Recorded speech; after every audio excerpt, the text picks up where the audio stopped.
Simula pa noong Sabado, kulang na po ang naisusupply na natural gas ng Malampaya Gas Field sa mga supplier ng kuryente. Posibleng magresulta raw ito sa panibagong power rate hike. At kaugnay niya makapanayam natin si Energy Secretary Carlos Jericho Petilla. Secretary, good morning. Good morning, Igan. Opo. So, ano po ba yung dahilan ng kakulangan ng pag-supply ng natural gas sa Malampaya? Yung mismong Malampaya o yung proseso po para makuha yung natural gas? Yung mga planta natin, walang problema, Igan, tumatakbo talaga yan. Opo. May problema dito yung supply ng gas. Kung saan yung Malampaya gas nagbibigay ng fuel papunta sa mga planta. Malampaya gas ito, Igan, Opo. hindi Malampaya fan. Opo. Okay, ngayon, itong Malampaya gas natin platform, inayos to, di ba? Ito yung nagkagulo tayo November, medyo nag-shutdown tayo ng 30 days. Opo. Planned yun.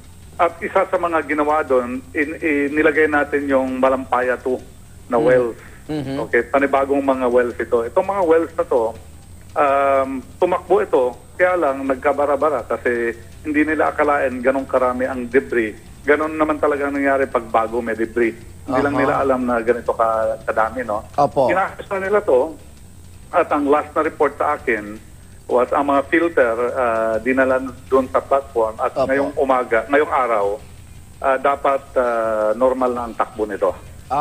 Nabarahan lang pala. Nabarahan. Pero hindi lahat bumagsak, ha? 30% lang nawala. Okay, hindi so naman lahat. hanggang kailan po tatagal itong pag-aayos na ito?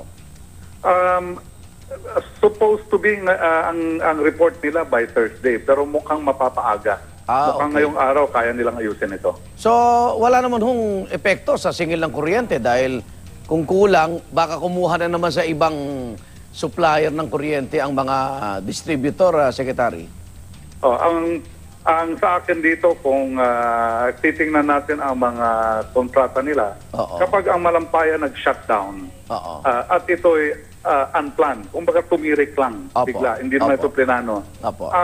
Kung may kasalanan nito ang Malampaya, ang ginagawa nila is yung Malampaya mismo ang nagbibigay ng liquid fuel. Ibig sabihin, kung walang Malampaya gas, usually nung nag-shutdown noong November, kukuha yung planta ng liquid fuel na mas mahal.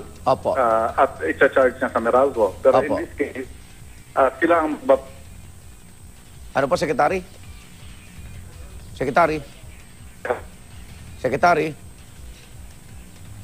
Okay. Teka, ayusin natin yung komunikasyon at babalikan natin Energy Secretary Carlos Jericho Petilla.